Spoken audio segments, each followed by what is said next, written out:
The historic Central Estate was designed by Rosemary Sternstead, an award-winning architect under the auspice of the renowned social housing advocate Ted Hollenby, who famously put people at the heart of his design.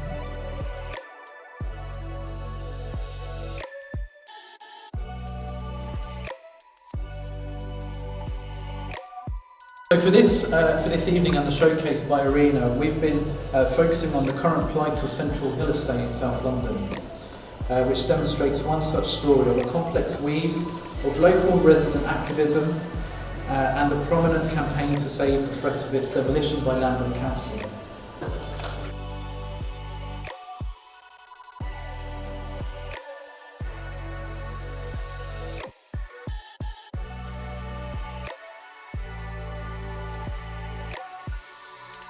And so, responding to the exhibit, we took horror less in its literal framing of tension in urban space, but a deep interrogation of the political context in which modernism finds itself within. We can't help but be informed by Birmingham and its changing fabric. The very visceral demolition of Central Library has brought focus on what the period of modernism has brought to the city, and how this view has changed over time.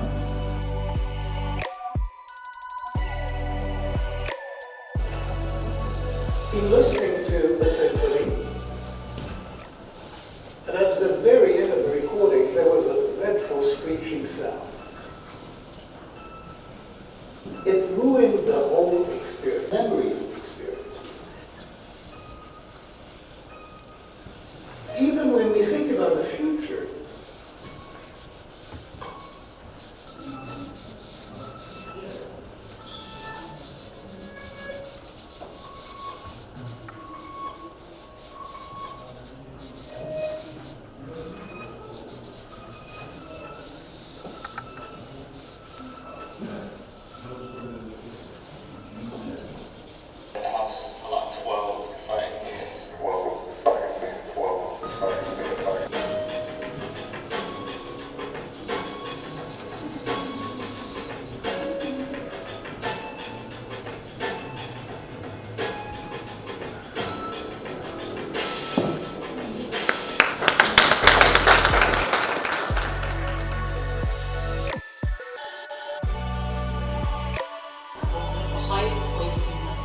Central Hill follows the contours of the landscape, keeping the existing trees intact, forming green corridors for birds and other wildlife, was intended to preserve the skyline of the fresh air borough, providing fine views into central London, as well as outdoor spaces for its residents.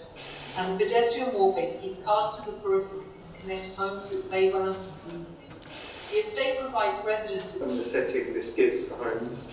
We were struck by the views over London, the views into green spaces within the estate, but we also noticed how difficult it was to move around the estate, and some of the type of regeneration we'd like to do here. The historic Central Estate was designed by Rosemary Sternstead. Our vision is to reinterpret and improve on the best qualities of Central Hill. The only problem we've got is that our estate is in such a bad condition now that we're thinking of modernisation, carefully designed with people in mind when the Sternstead got the implementation. Boundaries, gardens, and specifications,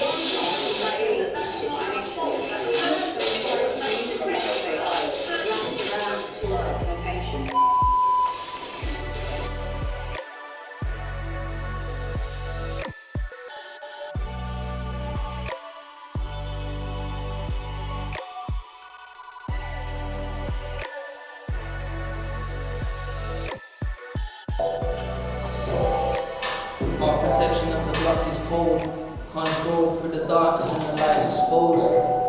It could even be through the time of day, or the attire worn by those who occupy the space. The light against the dark helps to emphasize any preconceived thoughts you hold inside your mind. Stereotypes against the people leads to architecture.